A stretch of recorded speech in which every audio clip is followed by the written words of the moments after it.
जब भी हम चार्टर्ड अकाउंटेंसी कोर्स के बारे में सुनते हैं, सबसे पहले हमारे दिमाग में आता है यार ये तो कॉमर्स रिलेटेड कोर्स है, क्योंकि इसके सारे जो सब्जेक्ट्स हैं, चाहे अकाउंट्स हो, चाहे कॉस्ट अकाउंट्स हो, चाहे लॉ हो या टैक्स हो, ये तो सब कॉमर्स के सब्जेक्ट्स होते हैं।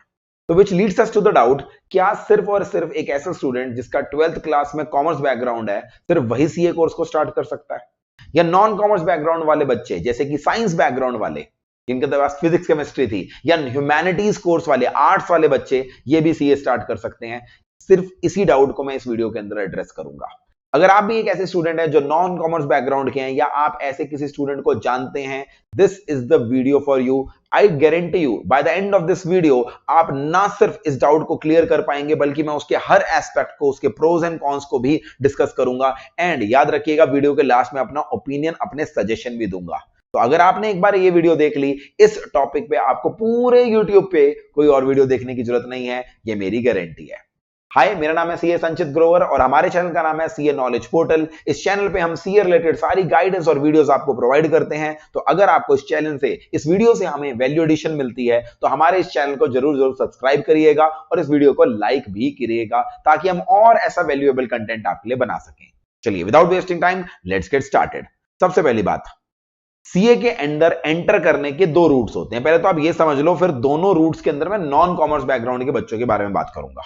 एक रूट होता है फाउंडेशन रूट, जिसके अंदर आप सीए की पहली स्टेज सीए फाउंडेशन से एंटर करते हैं। उसे क्लियर करने के बाद आप सीए इंटरमीडिएट पे जाते हैं एंड देन सीए फाइनल में जाते हैं। तो there are 3 stages, foundation, intermediate and final.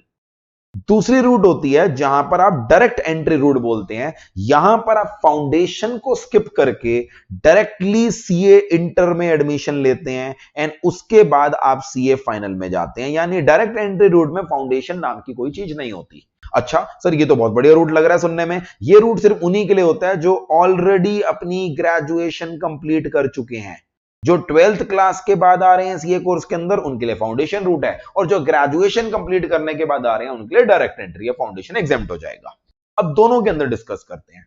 ICI के क्राइटेरिया के हिसाब से, आईसीआई कौन है? Institute of chartered accountants of India, जो सीए प्रोफेशन को रेगुलेट करता है। पूरे देश में सीए के एग्जाम आईसीआई ही कंडक्ट कराता है, कोई भी अलग से कॉलेज या यूनिवर्सिटी नहीं होती। ठीक है, तो फाउंडेशन आईसीआई की गाइडलाइंस के हिसाब से, अगर आप 12th क्लास क्लियर कर चुके हैं और आप किसी भी बैकग्राउंड से हैं, चाहे कॉमर्स से हो चाहे नॉन कॉमर्स से हो, आप सीए कोर्स में एंटर कर सकते हैं। There is no bar, no restriction for a science student, for a arts student to enter into the CA course.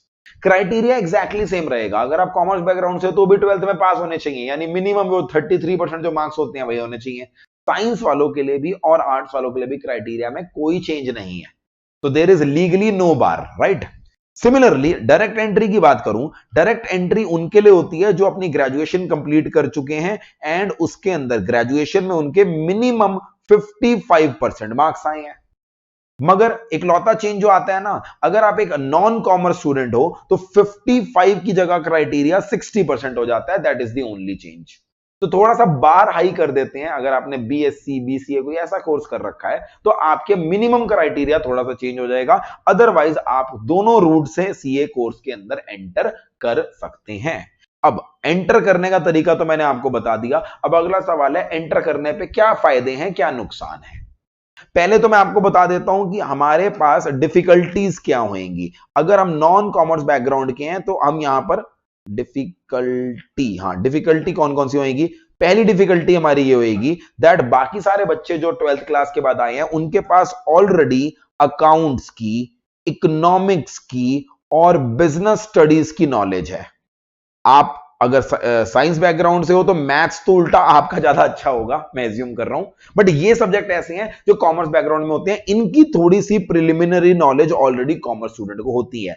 क्या ये तीनों सब्जेक्ट सीए फाउंडेशन में आते हैं या नहीं आते? द आंसर इज यस, आते हैं। और यहां पर उन बच्चों को थोड़ा सा एज मिल जाता है जो कॉमर्स में होते हैं, क्योंकि उन्होंने वो काफी सारे चैप्टर पढ़ रखे होते हैं। But let me tell you, foundation का सिलेबस 11th 12th से एग्जैक्टली सेम नहीं है।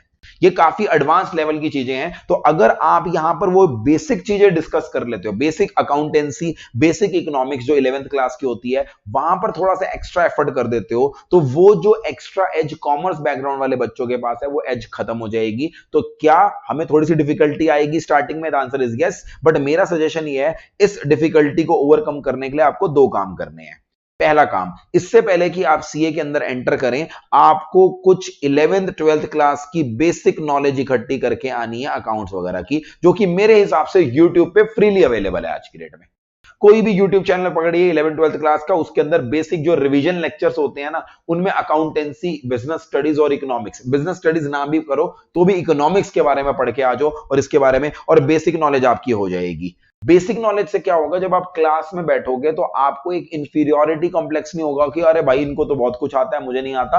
आपको भी पता है भाई मैं भी तुम्हारे लेवल पे हूं। वैसे तो आपको जितनी भी सीए फाउंडेशन में क्लासेस पढ़ाई जाती है ना, मैं खुद पर्सनली इकोनॉमिक्स पढ़ाता हूं, बिल्कुल स्क्रैच से पढ़ाता हूं, ताकि कोई नॉन कॉमर्स बैकग्राउंड का बच्चा हो उसे भी क्लैरिटी आ जाए। ठीक है, फिर भी बेसिक क्लासेस अगर आप देख कर आओगे, आपका कॉन्फिडेंस हाई रहेगा। सेकेंड पॉइंट जो मैं कहूंगा आपको थोड़ा सा एक्स्ट्रा एफर्ट डालना पड़ेगा सिर्फ फाउंडेशन की स्टेज पे। एक बार आपने फाउंडेशन में वो सारी चीजों को क्लियर कर लिया ना भाई, इंटर और फाइनल तो स्मूथली निकलेंगे आपके। तो सिर्फ फाउंडेशन लेवल पे ना बाकियों के मुकाबले एफर्ट थोड़ा सा ज्यादा। बाकी बच्चे अगर इकोनॉमिक्स थोड़ा सा आराम से चिल वे में पढ़ रहे हैं, तो आपको थोड़ा सा एफर्ट मारना पड़ेगा, आपको टीचर से डाउट पूछना पड़ेगा, आपको टीचर को बोलना पड़ेगा सर ये कॉन्सेप्ट मुझे फिर से समझा दो। तो वो एफर्ट आपके एंड पर एक्स्ट्रा होना पड़ेगा। बट बिलीव मी, ये extra effort just 10% extra effort होगा बाकी स्टूडेंट के मुकाबले। बट इस 10% एक्स्ट्रा एफर्ट को आपने फाउंडेशन लेवल पे डाल दिया तो इंटरमीडिएट और फाइनल में आपको कोई किसी प्रकार की दिक्कत नहीं आने वाली। ऐसा क्यों? क्योंकि इंटर में हमारे जो सब्जेक्ट्स आएंगे, इनकम टैक्स है, जीएसटी है, कॉस्ट अकाउंटेंसी है, फाइनेंशियल मैनेजमेंट है, ऑडिट है, ये सारे सब्जेक्ट तो कॉमर्स वालों के लिए भी पहली बार आने वाले हैं। लॉ के अंदर कंपनी लॉ पहली बार आने वाला है, फाउंडेशन में लॉ का सब्जेक्ट पहली बार आने वाला है। तो आधे सब्जेक्ट तो उनके लिए भी नए होने वाले हैं। उनके पास बस इन दो सब्जेक्ट्स में एज है, अकाउंट्स और इकोनॉमिक्स के अंदर। उन एज को आपने कंप्लीट कर देना है थ्रू दीज टू स्टेप्स। समझ में आ गया? दूसरा, अगर आप साइंस बैकग्राउंड के हो, मैं आपको सजेस्ट करूंगा आप फाउंडेशन रूट से आइए, आप डायरेक्ट एंट्री रूट मत लीजिए।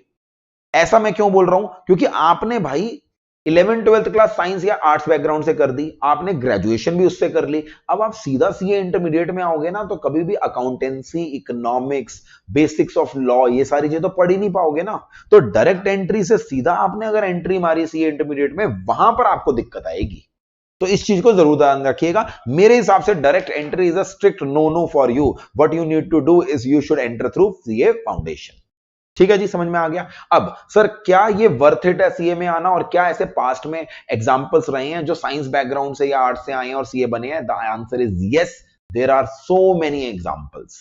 इनफैक्ट एक जमाने में तो ना यार बीकॉम और बीबीए कोई करता ही नहीं था, उस समय तो बीएससी ही चला करती थी। तो अगर आज आप सीनियर चार्टर्ड अकाउंटेंट्स देखोगे, इंक्लूडिंग आईसीआई के कुछ पास्ट प्रेसिडेंट्स, अब मैं नाम नहीं लूंगा वीडियो के अंदर उन प्रेसिडेंट्स का, कहीं उनको बुरा ना लग जाए, हमारे बारे में अपनी वीडियो में बात कर रहा है, मैं किसी बात की कंट्रोवर्सी नहीं करना चाहता। आप जस्ट गूगल पे सर्च करो ICI past presidents with science background, आपको चैट जीपीटी का गूगल आंसर दे देगा।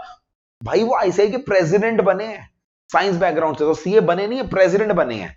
मैं खुद पर्सनली, मैंने खुद 4.5 साल जॉब करी है ईवाई के अंदर, बिग फोर के अंदर, और मैं वहां पर 2 पार्टनर्स को जानता हूं जिनका बैकग्राउंड सीए करने से पहले कॉमर्स बैकग्राउंड नहीं था, साइंस बैकग्राउंड था।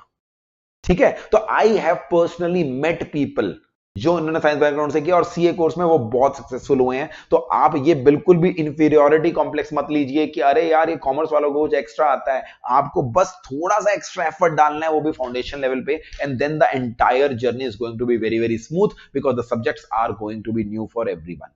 तो I think the concepts are clear. अगर आपको कोई डाउट है आप मुझे कमेंट सेक्शन में पूछ सकते हैं, नहीं तो ये हमारी टीम का नंबर है, आप टीम को कांटेक्ट कीजिए, आप हमारी वेबसाइट को विजिट करिए या मुझे इंस्टाग्राम पे मैसेज करिए, आपका कोई फर्दर डाउट है वहां पर एड्रेस कर देंगे। बट आई होप आपको चीजें क्लियर हो गई होंगी। Thank you so much for watching this video. अगर आपको ये वीडियो वैल्यू एडेड लगी है तो कोई भी ऐसा स्टूडेंट जिसको इस वीडियो से फायदा मिलेगा उसका शेयर जरूर कीजिएगा। और फिर से बोल रहा हूं, चैनल को सब्सक्राइब कर लीजिए क्योंकि आपके लिए बहुत सारी गाइडेंस वीडियोस चैनल पे मिलेंगी। Take care, bye bye. This was CA Sanchit Grover. मिलते हैं अगली वीडियो में।